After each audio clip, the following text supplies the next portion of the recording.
राधे। मेरा नाम कविता है और कविताएं ही लिखती हूँ। तो आज की कविता का शीर्षक है क्या लिख पाऊँगी प्रेम। तो ये ऐसा है कि बहुत कुछ लिखती रहती हूँ, बट एक चीज़ ऐसी है जिसको कोशिश करने के बाद भी नहीं लिख पाती हूँ। कई बार ट्राई किया बट नहीं लिख पाई। तो अपने उस ना लिख पाने पर कुछ लिखा है। तो लिखा है कि मैं लिखना चाहती हूँ प्रेम, मैं लिखना चाहती हूँ प्रेम, परंतु जाने क्यों कलम रुक जाती है। यूँ तो लिख लेती हूँ अनेकों कविताएं, बस प्रेम नहीं लिख पाती हूँ।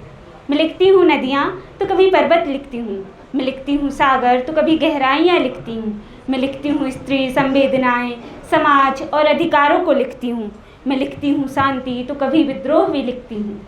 यूँ तो लिख लेती हूँ अनेकों कविताएं, तो कभी स्वयं को भी लिख लेती हूँ। बस नहीं लिख पाती तो केवल प्रेम, बस नहीं लिख पाती तो केवल प्रेम, परंतु मैं लिखना चाहती हूँ प्रेम। मैं प्रेम समझना और समझाना भी चाहती हूँ। मैं चाहती हूँ मेरी कलम से जन्म ले श्रृंगार के भाव में भीगी कोई कविता। मैं चाहती हूँ मैं लिखूँ प्रेम और वो आदर्श हो चाहे मेरी कल्पना में ही, परंतु अनुभूति में यथार्थ हो जाए। परंतु जब लिखना चाहती हूँ प्रेम तो जाने क्यों शब्द छोड़ देते हैं साथ और कोई विचार नहीं आता है।